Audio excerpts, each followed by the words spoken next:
दोस्तों, वैसे तो हर कोई लाइफ में सक्सेसफुल होना चाहता है।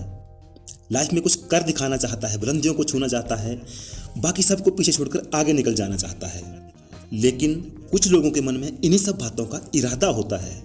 कुछ लोग ज़रूरतों के हिसाब से जीते हैं और कुछ लोग चाहतों के हिसाब से जीते हैं। लेकिन दोस्तों, ये इच्छा और इरादे में आखिर फ़र्क क्या है और ज़रूरतों के हिसाब से जीने में और चाहतों के हिसाब से जीने में क्या अंतर है? आज हम जानेंगे लाइफ के इन्हीं ज़बरदस्त सीक्रेट्स के बारे में। नमस्कार दोस्तों, secrets of life and mind में आपका स्वागत है। मैं सोनू, हिमाचल प्रदेश से। मेरे एक दोस्त की स्कूल टाइम से ही बड़ी इच्छा थी कि मैं अपनी पढ़ाई पूरी करने के बाद बिजनेस करूंगा और राशन की दुकान खोलूंगा। तो ठीक उसने अपनी पढ़ाई ख़त्म करने के बाद वैसे ही किया। घर से भी अच्छा था तो उसके घर वालों ने उसके ऊपर पैसे लगाए और उसके लिए एक दुकान खोल के दे दी।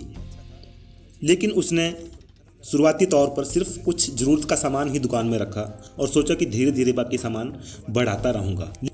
और उसने किया भी ऐसा ही। दुकान चलने लगी और वो धीरे धीरे सामान बढ़ाता गया और दुकान लगभग ठीक चल भी रही थी। लेकिन उसके 4-5 साल के बाद एक दूसरे बंदे ने उसी मार्केट में दुकान खोली। लेकिन उसने आते ही पूरी दुकान को सामान से भर दिया और जिस चीज़ की ज़रूरत मार्केट में थी वो भी रखी और जिन चीज़ों की ज़रूरत मार्केट में अभी नहीं थी उसने वो भी रखी। लेकिन उसने पूरी दुकान को सामान से भर दिया और दुकान को बिल्कुल फुल कर दिया। उसकी भी दुकान धीरे धीरे ठीक ठाक चलने लगी। लेकिन कुछ साल के बाद क्या हुआ कि जो मेरा दोस्त जिसने पहले दुकान खोली थी, धीरे धीरे उसकी बिक्री कम होने लगी और कम होते होते होते होते कुछ 4-5 साल के बाद ऐसा टाइम आया कि उसकी दुकान बंद हो गई। लेकिन जिसने 5 साल के बाद दुकान खोली थी उसकी दुकान आज भी धनाधन चल रही है।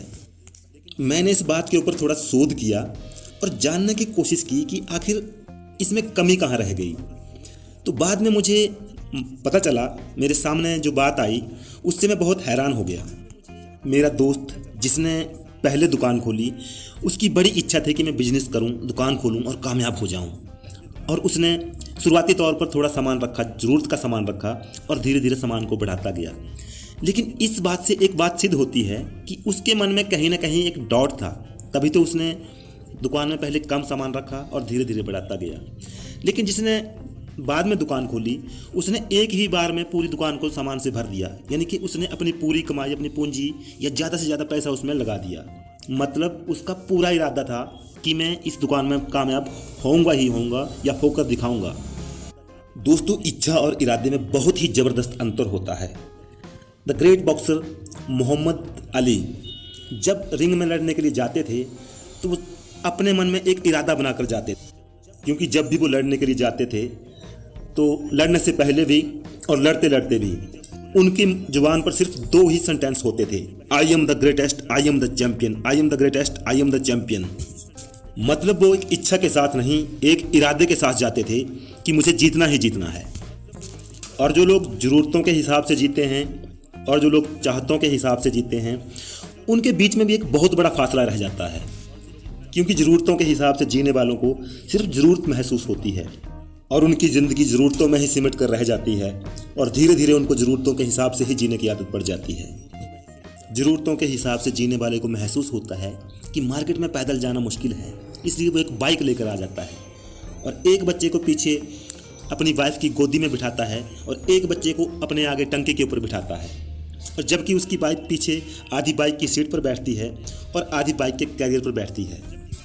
लेकिन चाहतों के हिसाब से जीने वाला जानता है कि फैमिली बढ़ गई है, बच्चे बड़े हो रहे हैं। वो नहीं चाहता कि मेरी वाइफ आधी बाइक की सीट पर बैठे और आधी कैरियर पर बैठे। उसकी चाहत होती है कि मेरा पूरा परिवार अब कार में आराम से जाए और वो इरादा बनाता है कि अब मैं कार लेकर ही रहूँगा और लूँगा। दोस्तों, ज़रूरतों के हिसाब से जीने वाले मन में एक इच्छा लेकर चलते हैं, लेकिन चाहतों के हिसाब से जीने वाले एक इच्छा नहीं, मन में पक्का इरादा लेकर चलते हैं। जीतने वालों में और हारने वालों में सिर्फ एक ही बात का अंतर होता है कि वो उस काम को करने की आदत डाल लेते हैं जिस काम को हारने वाले नहीं करना चाहते। एक बार फिर रिपीट करता हूँ, जीतने वाले उस काम को करने की आदत डाल लेते हैं जिस काम को हारने वाले नहीं करना चाहते। लेकिन ऐसे कौन से काम हैं जिसको हारने वाले नहीं करना चाहते और जीतने वाले करते हैं? तो इसका आंसर है कि ये वही काम है जिसको जीतने वाले भी नहीं करना चाहते। जिसको हारने वाले नहीं करना चाहते उसको जीतने वाले भी नहीं करना चाहते, लेकिन जीतने वाले फिर भी उस काम को कर करके उस काम को करने की आदत डाल लेते हैं। हारने वाले भी मेहनत नहीं करना चाहते और जीतने वाले भी मेहनत नहीं करना चाहते, लेकिन वो फिर भी करते हैं। हारने वाले भी जल्दी नहीं उठना चाहते और जीतने वाले भी जल्दी नहीं उठना चाहते, लेकिन फिर भी वो उठते हैं। हारने वाले भी हर रोज़ मेडिटेशन नहीं करना चाहते और जीतने वाले भी हर रोज़ मेडिटेशन नहीं करना चाहते, लेकिन वो फिर भी करते हैं। जीतने वाले हर उस काम को कर करके करने की आदत डाल लेते हैं जिस काम को हारने वाले नहीं करना चाहते हैं, क्योंकि हारने वाले लाइफ में हर एक काम को करने की इच्छा लेकर चलते हैं, लेकिन जीतने वाले हर एक काम को करने का इरादा लेकर चलते हैं। यही फ़र्क होता है इच्छा में और इरादे में, और यही फ़र्क होता है चाहतों के हिसाब से जीने में और ज़रूरतों के हिसाब से जीने में। दोस्तों, लाइक कीजिए या शेयर कीजिए, जैसा भी आपको अच्छा लगे वैसा कीजिए, लेकिन हाँ, चैनल को ज़रूर सब्सक्राइब कर लीजिए, क्योंकि लाइफ के लिए, सक्सेस के लिए मैं लाता रहूँगा आपके लिए खास बातें, एक नई सोच के साथ, एक नए विचार के साथ। मिलते हैं अगले वीडियो में, तब तक के लिए धन्यवाद।